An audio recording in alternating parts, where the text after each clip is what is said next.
Now, just a few words about that in music and elsewhere. A sequence emotion is always more than just that, a sequence. Because every emotion has, not just that you feel emotion and you express it 20 times or whatever times, there's an after effect. There are cognitive substrates. We did experiments with that. What is the nature of these experiments? Well, generally they have a longer duration than the centric form, considerably longer. It varies. We don't know how long exactly. But it takes time to enjoy, appreciate, and value the feeling of the previous centric form. It involves memory also. So the musical composition is not just a sequence, but as a whole. It's a whole, and the whole depends on remembering the earlier parts and integrating it into a whole, if you will. But we have actually tested this. And for example, it's an easy experiment to do with lying. Love doesn't like lying. Anger doesn't care whether you lie or not. And we've demonstrated this very simply here with the experiment. And this experiment is as follows. You have token, little token with a number on it. So just 10, 1 to 10. And you ask a person to take one of the, pick any token, numbered from 1 to 10. He holds it in his hand.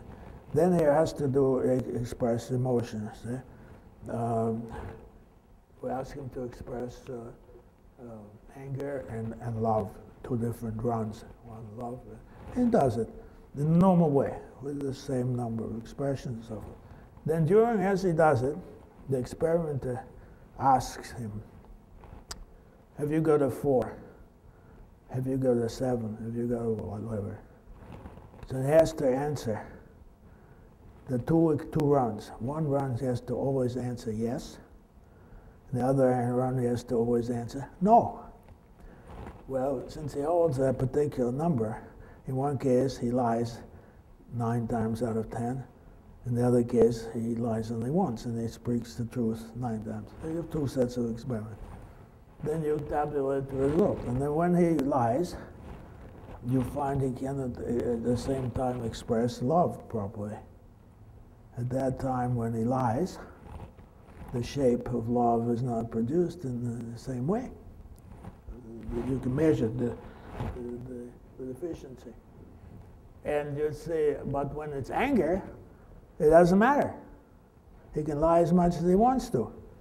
And the anger shape isn't inhibited when he lies. In fact, to a slight extent, there's almost an improvement and a greater expression of anger when he lies.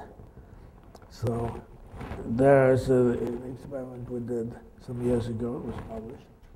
And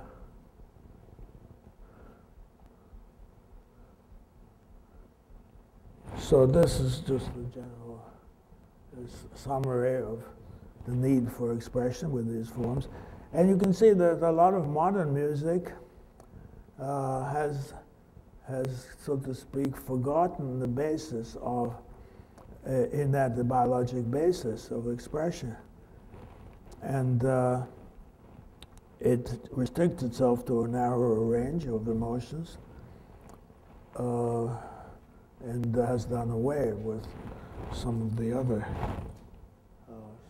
things that these composers we have mentioned before were involved with very much. And so we talked about potential existing. But this notion of potential as existing gives rise to all kinds of new questions. One of which is, relates to what we call instinct, where we think we know what we're talking about. The birds migrate by instinct. You ask a bird, you know, how do you migrate? Is that bird? I just call upon my instinct. It's an absurdity. What is the instinct?